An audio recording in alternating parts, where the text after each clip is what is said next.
Okay, सो आज हम Thor के 16 सबसे पावरफुल वर्जन्स की बात करने वाला है। और मैं पहले बता दूं कि जिस थॉर को आप सबसे पावरफुल समझ रहे हो उसकी पोजीशन वो लूज कर चुका है। तो शुरू करते हैं नंबर 16 से, अनवर्दी थॉर। सो ये वर्जन हमें सिनेमैटिक यूनिवर्स में 2011 में देखने मिला, जब ओडिन ने थॉर को अर्थ पर बैनिश कर दिया था।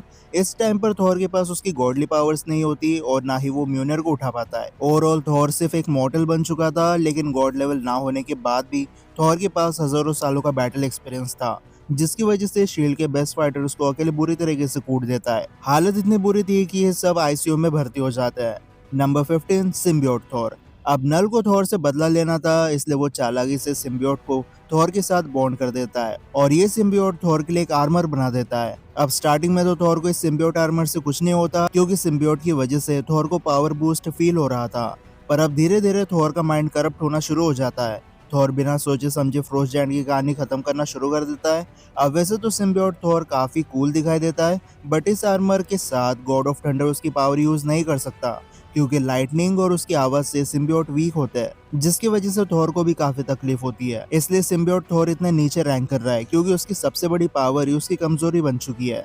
Number 14, ultimate Thor. अब नाम से ही समझ जाता है कि ये अल्टीमेट यूनिवर्स से बिलोंग करता है, पर इस यूनिवर्स में लोग की रियलिटी को थोड़ा बहुत चेंज कर देता है, जिसकी वजह से जो थॉर का वेपन है वो हाइब्रिड होता है, मतलब आधा हथौड़ा और आधी एक्स। देन थॉर इतना पावरफुल है कि हल्क को बराबरी की टक्कर दे, लेकिन इसकी पावर्स डिपेंडेंट है इसके यूटिलिटी बेल्ट और आर्मर पर। अगर अल्टीमेट थॉर का बेल्ट उसके पास ना हो तो उसकी ठंडा पावर्स काम नहीं करेगी। बाद में अल्टीमेट यूनिवर्स का थॉर वेपन 616 यूनिवर्स में आता है, जहाँ वॉलस्टेगर से उठाकर थॉर की पावर्स को गेन करता है। Number 13, god of fist Thor. अब एक स्टोरी लाइन में थॉर अनवर्दी बन जाता है, लेकिन म्यूनियर किसी और को नहीं चुनता, बल्कि थॉर के साथ ही रहता है, बस थॉर इसे यूज नहीं कर सकता। कुछ महीने में थॉर इतना ज्यादा चिढ़ जाता है कि वो सीधा हैमर को पंच मारने लगता है, लेकिन कुनलुन वाले थॉर को आयरन फिस्ट की ट्रेनिंग देते हैं। थॉर खुद को नॉन स्टॉप 30 दिनों तक ट्रेन करता है, और फिर एक ऐसा मोमेंट आता है जो थॉर ने भी नहीं सोचा था। थॉर के हाथ अब उसके हैमर जितने स्ट्रॉन्ग और ड्यूरेबल हो चुके हैं, मतलब अब म्यूनियर की तरह थॉर सिर्फ अपने हाथों से गॉड्स के बोन को क्रश कर सकता है। इसके बाद थॉर कभी हैमर को उठाने की नहीं सोचता, क्योंकि अब वो खुद गॉड ऑफ थंडर नहीं बल्कि गॉड ऑफ फेस्ट बन चुका है। Number 12, unworthy Thor. अब एक दिन निक फ्यूरी थॉर से कहता है कि गॉड सही था, और उस मोमेंट के बाद से थॉर अपना सेल्फ कॉन्फिडेंस लूज कर देता है, जिसकी वजह से वो अनवर्दी बन जाता है। थॉर कई दिनों तक डिप्रेस रहता है, और इस मोमेंट पर जेन फोस्टर थॉर बन जाती है।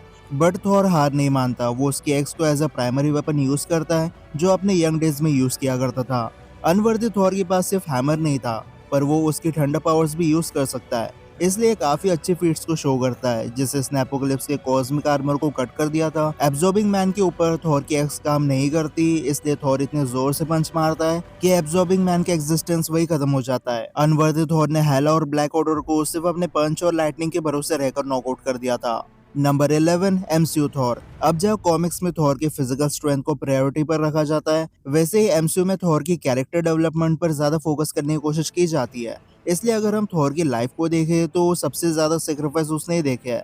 पर पावर लेवल्स की बात करें तो थॉर आज सबसे पावरफुल एवेंजर है, और डूम्सडे में सिर्फ थॉर है जो बिना डरे डॉक्टर डूम से फाइट करने चला गया था। अब वैसे तो थॉर ने अपनी लाइफ टाइम में हजारों एनिमीज को बीट किया है, जैसे frost destroyer, dark elf, goddess of the shorter और मैड टाइटन थैनोस, और हर एक सुपर विलन से फाइट करने के बाद थॉर और ज्यादा पावरफुल बन गया। वैसे तो थॉर के पास 3 लेजेंडरी वेपन्स है। फर्स्ट, म्यूनियर जो टूट गया था, इसलिए इसके अंदर अब न्यू एबिलिटीज आ चुकी है। देन स्टॉर्मब्रेकर के बारे में तो हम सब जानते हैं, और जियोस का थंडरबोल्ट भी थॉर के ही पास है, जो फ्यूचर स्टोरी लाइन में अपियर होगा या नहीं कुछ बोल नहीं सकते। पर अभी थॉर उसके फुल पोटेंशियल पर नहीं है। बेसिकली थॉर ने अभी नेचुरल फोर्सेस और ओडिन फोर्स पर मास्टरी हासिल नहीं किया है, इसलिए अभी थॉर की ऐसी बहुत सी पावर्स है जो रिवेल होना बाकी है। Number 10, iron hammer. अब इन्फिनिटी वॉर स्टोरी लाइन में गामोरा के हाथों इन्फिनिटी गॉन्टलेट लग जाता है, जिसकी वजह से वो कैरेक्टर्स के बीच फ्यूजन बना देती है, जैसे आयरन मैन और थॉर अब कंबाइन हो चुके थे। इसकी ओरिजिन टोनी स्टार्क वाली है, बस शार्पनेस की जगह ये बंदा डार्क एल्फ पॉइजन से इन्फेक्ट होता है, जिसे ठीक करने के लिए एक आर्मर बनाता है, और इस आर्मर को चलाने के लिए एक हैमर की नीड होती है। और अब ये आयरन हैमर बन चुका है, जिसके पास गॉडली वेपन के साथ थॉर की स्ट्रेंथ और आयरन मैन की टेक्नोलॉजी थी, और ये दोनों एबिलिटीज को यूज करके मैलिकिथ को बीट भी कर देता है। Number 9, gamma Thor. इसे ज्यादातर सुपर फैंस हल्क थॉर नाम से जानते हैं, और ये एक ऐसा वर्जन है जिसके अंदर गामा रेडिएशन ओवरफ्लो हो रही थी। ब्रूस बैनर गामा रेडिएशन को कंट्रोल करना सीख रहा था, लेकिन इस दौरान हल्क मेंटली डिस्टर्ब हो जाता है और डिस्ट्रक्शन कॉज करने लगता है, जिसकी वजह से थॉर हल्क को बीट करने की जिम्मेदारी लेता है। अब थॉर अपना काम पूरा कर पाता उससे पहले Tony Stark celestial Hulk buster armour पहनकर हल्क पर अटैक कर देता है। हल्क इतना ज्यादा मेंटली अनस्टेबल हो जाता है कि वो सीधा गामा एनर्जी को रिलीज करना शुरू कर देता है और कुछ मिनट्स बाद यहाँ एक गामा ब्लास्ट हो जाता है, जिससे celestial Hulk buster armour destroy हो जाता है। लेकिन अब थॉर का अपीयरेंस भी हल्क की तरह हो चुका था और अब थॉर की लाइटनिंग येलो हो चुकी है। स्ट्रेंथ वाइज ये हल्क के इक्वल था, बट जब ये दोनों फाइट करते हैं तब थॉर हल्क को ओवरपावर कर देता है। ये वर्जन इतना ब्रूटल इसलिए है क्योंकि गामा रेडिएशन की वजह से इसका माइंड पर कोई कंट्रोल नहीं होता, सो ये होल्ड बैक भी नहीं करता। Number 8, 616 Thor pre Odin force. अब कॉमिक्स का जो थॉर का बेस फॉर्म है वो भी अपने आप में बहुत ज्यादा पावरफुल है। यह थॉर ने हमेशा अपने से कई गुना ज्यादा पावरफुल एनिमीज को बीट किया है, जिससे इसने एक बार ज़्यूस से कंटिन्यू 9 महीनों तक बिना रुके फाइट की थी और एक बार थॉर 2 साल तक कंटिन्यू बैटल कर रहा था, वो भी बिना कुछ खाए पिए। देन इसने ग्लोरी पर 10,000 वर्ल्ड्स के विंड को समन कर दिया था और ग्लोरी कोई एक मॉन्स्टर नहीं था, ये एक ही बॉडी में एंटायर पैंथियन ऑफ गॉड्स थे, मतलब सारे एसगार्डियन गॉड्स की पावर एक ही बॉडी के अंदर। देन इसने मिकाबोशी को अपने लाइटनिंग से हर्ट कर दिया था। थॉर सिर्फ स्ट्रेंथ के भरोसे एक सेलेस्टियल के आर्मर को क्रैक कर चुका है और इसके पास गॉड ब्लास्ट है, जो थॉर का फाइनल अटैक है। लेकिन टाइम आने पर यह अटैक सेलेस्टियल को भी मार देता है। थॉर हरकुलिस से स्ट्रेंथ में इक्वल है, साथ में इसने ऐसे एलियंस को वन शॉट कर दिया था जिसकी स्ट्रेंथ को हल्क से कंपेयर किया जाता है। और फाइनली थॉर जब बच्चा था तब उसने यग्ड्रासिल को पकड़ के कई सारे रियलम्स को शेक कर दिया था और बेबी थॉर के लिए अपने आप में बहुत ज्यादा बड़ी फीट है। Number 7, Necrothor. अब ये थॉर सबसे ज्यादा डेंजरस है। बेसिकली जब God the God Butcher God bomb बनाता है सारे टाइमलाइन से गॉड्स के एग्जिस्टेंस को मिटाने के लिए, तब थॉर इस बॉम्ब को डिस्ट्रॉय नहीं कर सकता था, इसलिए गॉड ऑफ थंडर डिसाइड करता है कि वो इस नेक्रो बॉम्ब को एब्जॉर्ब कर लेगा। थॉर उसका और ओल्ड किंग थॉर का म्यूनर लेता है और गॉड बॉम्ब की सारी एनर्जी एब्जॉर्ब कर लेता है और इस मोमेंट पर थॉर नेक्रो किंग बन चुका था, जिसकी बॉडी नेक्रोब्लेड से ओवरपावर हो चुकी थी। इस मोमेंट पर थॉर के सामने अगर कॉस्मिक एंटिटी भी आ जाते तो ये उन्हें भी एग्जिस्टेंस से मिटा देता, क्योंकि थॉर अब खुद चलता फिरता गॉड बम बन चुका था। Number 6, Thor with Odin force. अब ओडिन के डेथ के बाद थॉर को जो पहला अपग्रेड मिलता है वो है ओडिन फोर्स। ये एक मैजिकल फोर्स है जो एसगार्डियन में जनरेशन वाइज पास ऑन होती है। अब ओडिन फोर्स एग्जैक्टली क्या है वो तो किसी को नहीं पता, बट इस फोर्स से थॉर अपनी बेसिक स्ट्रेंथ और लाइटिंग को कई गुना ज्यादा बढ़ा सकता है। ओडिन फोर्स से थॉर फिनिक्स फोर्स, जो कि एक मल्टीवर्सल एंटिटी है, उसका चैप्टर क्लोज कर सकता है। देन इसने गैलेक्टस को भी हर्ट किया है। ओडिन फोर्स से थॉर अपनी मर्जी से किसी को भी म्यूनियर के लिए वर्दी बनाकर पावर्स दे सकता है। कुछ अल्टरनेट यूनिवर्स में तो थॉर ने सिर्फ लोगन को देखा और वोल्वरिन वही जलकर खत्म हो गया। नल एक सेलेस्टियल किलर है, पर थॉर के पास ओडिन फोर्स है, इसलिए वो इसे बराबरी की टक्कर दे रहा था। वो तो नल ने पीछे से अटैक करके चीट कर दिया। थॉर ने अपने ग्रैंडफादर बोर को एक स्ट्राइक में मार दिया था और क्योंकि बोर ओल्डर एसगार्डियन है तो ये थॉर से फिजिकली बहुत ज्यादा स्ट्रॉन्ग था। फिर रैग्नारोक में जितने एसगार्डियंस मारे गए थे वो सब जिंदा हो गए थे ओडिन फोर्स की वजह से। एक इवेंट में थॉर का हार्ट डैमेज हो जाता है, लेकिन इतने बुरे कंडीशन में होने के बाद भी द थिंग और हल्क को नॉकआउट कर देता है। अगर थॉर के पास ओडिन फोर्स ना होती तो ऐसा करना इम्पॉसिबल था।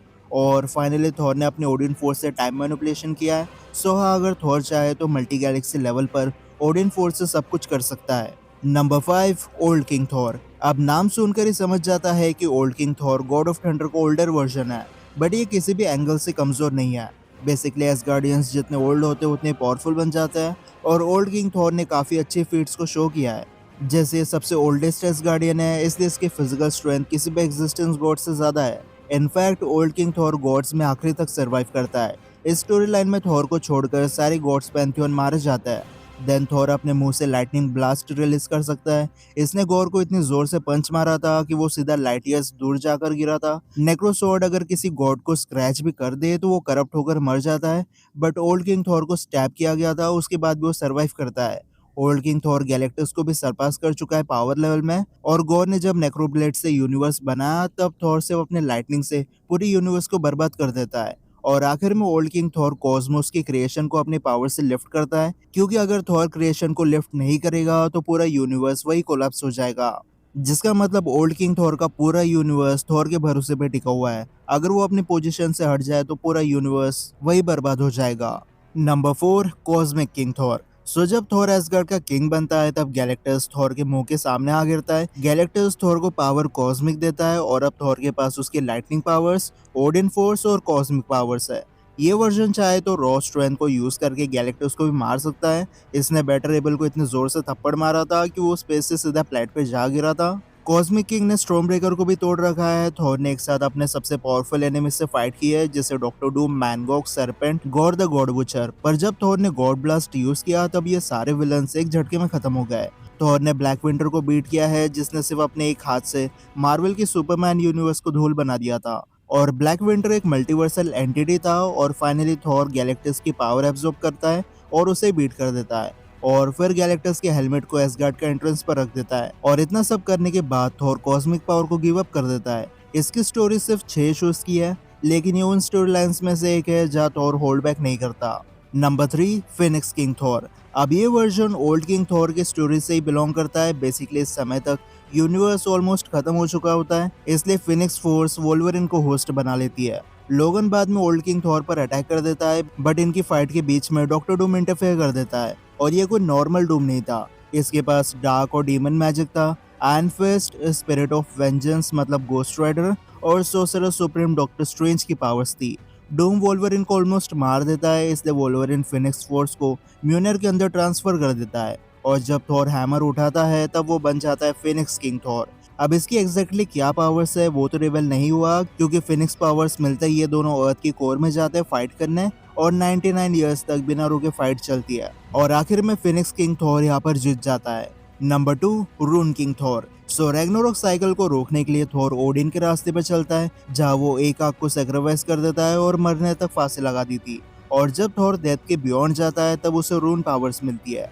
ये एक ऐसी पावर्स है जो थॉर को ओडिन से कई गुना ज्यादा पावरफुल बना देती है। आखिर ना होते हुए भी थॉर अब पास्ट, प्रेजेंट और फ्यूचर सब कुछ देख सकता है। ये ओमनी प्रेजेंट और ओमनी साइंस है, मतलब ये एक ही मोमेंट पर हर जगह प्रेजेंट होता है और इसे हर एक चीज की नॉलेज है। थॉर ने मैनगॉक को सिर्फ एक टच में मिटा दिया था, और मैनगॉक के अंदर ट्रिलियंस ऑफ बीइंग्स एग्जिस्ट करते थे। मतलब थॉर ने इस मोमेंट पर ट्रिलियंस ऑफ बीइंग्स का एग्जिस्टेंस मिटा दिया। रून किंग ने ओमनिवर्सल कॉस्मिक अवेयरनेस अनलॉक की थी, जिससे वो बियॉन्ड टाइम, क्वांटम स्ट्रक्चर और ऐसे कॉस्मिक बॉर्डर्स को देख सकता था जहाँ कुछ भी एग्जिस्ट नहीं करता। रून किंग थॉर ने ओब्लिवियन में सर्वाइव किया है, जो एक ऐसी जगह है जहाँ कोई चीज एग्जिस्ट नहीं कर सकती। पर थॉर को उसके साइड इफेक्ट से कोई फर्क नहीं पड़ता। वो इजीली रियलिटी में टैप इन और टैप आउट कर लेता है। देन इसके पास फेट मैनिपुलेशन है, जिससे थॉर खुद की किस्मत को चेंज कर सकता है, जिससे रून किंग थॉर के लिए इम्पॉसिबल था इस डायमेंशन में उसकी पावर्स को यूज करना। लेकिन उसके बाद भी वो ना सिर्फ अपनी पावर्स को यूज करता है, बल्कि रोप ऑफ फेट को भी काट कर शैडो गॉड्स को बीट कर देता है। और शैडो गॉड्स ये सब देखते रह जाते हैं, जबकि इतने पावरफुल है कि खुद ओमनिवर्स के वर्ल्ड में रहता है। Number 1, immortal Thor. अब इमोर्टल थॉर उसके बाकी वर्जन से थोड़ा डिफरेंट है, क्योंकि जहाँ दूसरे वर्जन अपने पावर्स पर डिपेंडेंट रहता है, वही इमोर्टल थॉर एक स्ट्रेटेजिस्ट है। इसने कई सारी प्रॉब्लम्स को सिर्फ अपने स्मार्टनेस से सॉल्व किया है। अब इमोर्टल थॉर एसगार्ड का किंग है, जिसकी वजह से उसके पास ओडिन फोर्स है। और हम ऑलरेडी बात कर चुके हैं कि थॉर ओडिन फोर्स से क्या कर सकता है। देन थॉर को स्ट्रोम की लाइटनिंग से भी कुछ नहीं होता है, क्योंकि वो खुद गॉड ऑफ थंडर है। स्ट्रोम ने थॉर के ऊपर जुपिटर का फोर्स क्रिएट कर दिया था, पर थॉर के कान से सिर्फ थोड़ा बहुत खून निकलता है। थॉर अपनी मर्जी से किसी को भी वर्दी बना सकता है। देन इसने एक न्यू अटैक बनाया है, जिसे डेथ रे कहा जाता है, और सिर्फ एक बार अटैक करने पर टोरोनस एल्डर गॉड खत्म हो गया था। फिर जियूस, जिसकी पावर्स ओवरफ्लो हो रही थी, थॉर उसकी पावर एब्जॉर्ब करके जियूस को वन शॉट कर देता है। और ये वही जियूस है जिसे बीट करने के लिए पिछली बार थॉर को 9 महीने लग गए थे। अब थॉर ने टोरोनोस एल्डर गॉड के व्हील ऑफ फेट को उसकी बेल्ट में इम्प्लीमेंट कर दिया था। और ये कोई नॉर्मल वेपन नहीं है। व्हील ऑफ फेट कॉस्मिक और मेटा नैरेटिव का कंसेप्ट है। मार्वल यूनिवर्स में गॉड्स की लाइफ एक लूप में चलती है, जिससे रैग्नारोक, एसगार्डियंस मरते हैं और फिर से जिंदा हो जाते हैं। व्हील ऑफ फेट से किस्मत को चेंज कर सकते हैं, सेम जैसे रून किंग थॉर करता है। बट थॉर के पास अब मेटा लेवल की एबिलिटीज है, जैसे इमोर्टल थॉर अब स्टोरीज को चेंज कर सकता है। फॉर एग्जाम्पल, होकाई और हल्क की फाइट हो रही है और यह हल्क का जीतना पक्का है, पर थॉर व्हील ऑफ फेट को घुमाकर होकाई को यहाँ पर विनर बना देगा। इसलिए थॉर की मर्जी चले तो अब किसी फाइट में हारेगा ही नहीं, क्योंकि आउटकम क्या होगा वो थॉर ही डिसाइड करेगा। इमोर्टल थॉर टाइम और रीबर्थ को कंट्रोल करता है, मतलब जैसे कॉमिक बुक कैरेक्टर्स मरने के बाद भी जिंदा हो जाता है, पर इमोर्टल थॉर चाहे तो वो किसी कैरेक्टर का रीबर्थ होने से रोक सकता है, जिसकी वजह से फ्यूचर स्टोरी लाइन में उसका दिखना इम्पॉसिबल हो जाएगा। इमोर्टल थॉर इतना पावरफुल हो चुका है कि ये उदगार्ड गॉड से फाइट कर रहा था, जो गॉड्स बियॉन्ड गॉड्स होते हैं। और finally wheel of fate immortal Thor को गॉड ऑफ स्टोरी लेवल की अथॉरिटी देता है, या हम ये कह सकते हैं कि इमोर्टल थॉर की अथॉरिटी गॉड ऑफ स्टोरीज से भी ज्यादा ऊपर है। क्योंकि गॉड ऑफ स्टोरेज से प्रेजेंट और पास्ट के स्टोरेज को चेंज कर सकता है। फ्यूचर में क्या होने वाला है उसका कंट्रोल गॉड ऑफ स्टोरेज के हाथों में नहीं होता, पर इमॉर्टल थॉर कहानी का राइटर बनकर खुद स्टोरीज को मैनिपुलेट करता है और आउटकम्स भी थॉर के हाथों में होते हैं। इसलिए फ्यूचर में क्या होने वाला है वो भी थॉर सोचेगा वैसा ही होगा। वैसे इमॉर्टल थॉर की और भी पावर्स है जिसकी बात हम इसकी सुपर बैटल में करेंगे, बट समराइज करें तो इमॉर्टल थॉर के पास गॉड लेवल स्ट्रेंथ है, ओडिन फोर्स का फुल एक्सेस है जिससे वो इटर्निटी लेवल बींग्स को मार चुका है। फिर इसके पास उसकी एक्स है, म्यूनर है जिसके अंदर सेल्फ रिजनरेशन एबिलिटी है, और मैजिक बेल्ट है जिसमें ज्यूस और व्हील ऑफ फेट की पावर्स है। वैसे इमॉर्टल थॉर को अगर डीपली समझने जाए तो इसकी स्टोरी बहुत ज्यादा कॉम्प्लिकेटेड हो जाती है, लेकिन इस स्टोरी लाइन में बात इतनी ज्यादा आगे बढ़ चुकी थी कि गॉड ऑफ स्टोरी लोकी, जो बियॉन्डर्स की स्टोरीज को चेंज कर सकता है, वो भी इमॉर्टल थॉर को नहीं मार सकता। लोकी ट्रिक करके पीछे से मास्क ऑफ इटर्निटी यूज करता है, तब कहीं जाकर इमॉर्टल थॉर मरता है। और मास्क ऑफ इटर्निटी एक लौता ऐसा वेपन है जिससे इमॉर्टल थॉर का चैप्टर खत्म कर सकता है, बट इतनी wide range of Meta level powers होने की वजह से immortal Thor God of thunder variants में सबसे ज्यादा पावरफुल बन जाता है। लेकिन इसी के साथ थॉर रैंकिंग यही खत्म हो जाती है। अब अगर आपको ऐसा लगता है कि किसी थॉर वेरिएंट को लिस्ट में होना चाहिए था, तो मुझे कमेंट सेक्शन में जरूर बता सकते हो। तो अब मैं मिलता हूँ आपसे अगले वीडियो में, तब तक गुड बाय।